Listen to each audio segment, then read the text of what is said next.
Now, to truly understand how dopamine affects our daily lives, let's look at relatable cases. Case 1 is of a regular young person today, lying in bed, scrolling through reels, shorts, TikToks. Dopamine hit after dopamine hit. This is the modern day version of smoking cigarettes. Every swipe gives you that tiny little reward. But let me ask you, do you remember even 20% of the total short content pieces that you watched yesterday? Likely no. The only effort that you're putting in is using your finger to move on to the next reel. But here's the science of what's happening. When you get a big spike in dopamine without earning it, your brain reacts by dropping your dopamine levels below where they started. So there's something called baseline dopamine, which is where your dopamine levels began, perhaps before you ever started using reels. Every time you consume a reel that you like, of course you're getting a dopamine spike. But once that spike of dopamine settles down, your baseline dopamine doesn't stay where it was, it goes a little lower, and you end up feeling like crap. You end up feeling demotivated. That's that headache you get after using short content for that long. And this is one of the basic points that you need to understand about dopamine before we move forward. That an excess of anything can drop the dopamine levels in your bloodstream and can basically leave you feeling like crap. This is what we call a dopamine crash. The higher the high, the deeper the crash. And that crash can last for hours or even days, depending on how intense the stimulation was. Imagine that this is your bloodstream. This is your dopamine reserve in your bloodstream.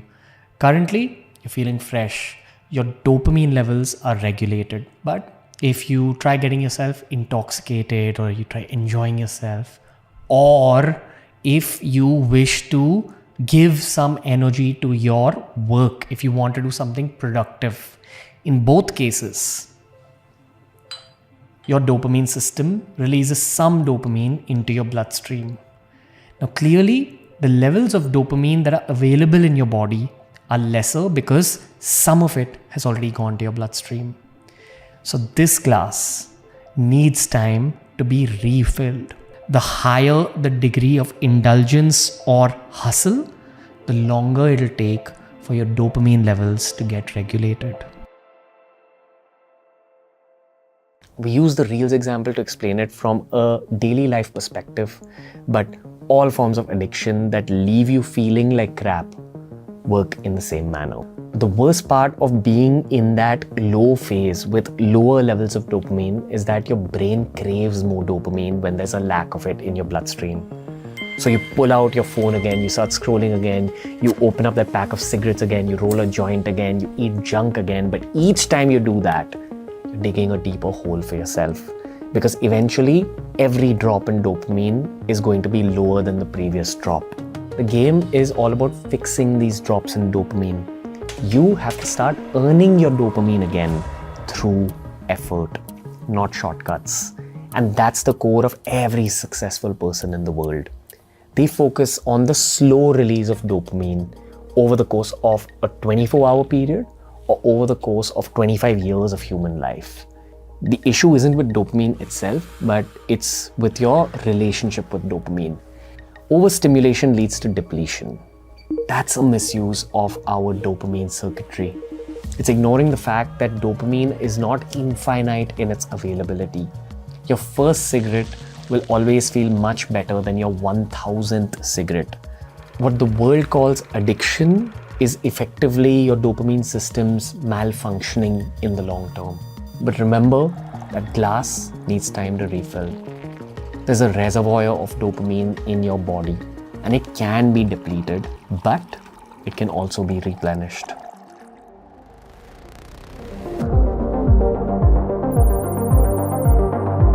This is probably the most important chapter in this whole documentary. It's called Dopamine Green Flags versus Dopamine Red Flags. Your decisions can either fix your dopamine system or abuse it and in the long term end up abusing your health. Earned dopamine equals green flags. This is the kind of dopamine that's aligned with how our brains evolved. This is an outcome of effort, consistency, and long-term thinking. The easiest way to get long-term sustainable dopamine is working hard at your career. The second, building long-term fitness or health by the same consistent, boring routines. The third is consistent studying or upskilling for self-development, constant knowledge accumulation. Next, starting a business and gradually increasing your profits. Finishing a workout. Meditating for a certain amount of time every day. Journaling. Learning something new every day, learning something challenging. Solving a complex problem at work. Deep conversations that lead to some kind of growth. Cooking a meal from scratch. Volunteering or helping someone or adding value to society in some way. This kind of dopamine trains your brain to value effort. It creates long-term satisfaction, not just quick pleasure. But it's also important to understand hijacked dopamine or the red flags. This is where the system goes wrong. Modern tech and lifestyle and the urban society around us can trigger dopamine without any real effort. And that's what's dangerous. Firstly, any kind of stimulant, cigarettes, vapes, excess coffee, any kind of quick addiction. Second, as we spoke earlier, doom scrolling obviously. Third, shopping just to feel something without really needing the clothes or the accessories. Next one, super common, addiction or even casual hookup cycles. Next, we're talking about binge eating, binge drinking, or even gambling. All of these red flags give you short bursts of dopamine. But the more you use them, the more they drain your baseline motivation. Eventually, nothing feels exciting anymore. And here's the brutal truth. Your life is a sum total of which dopamine side you choose to live on. You can train your brain to chase things that actually improve your life, or you can train it to respond only to cheap, fast hits of stimulation.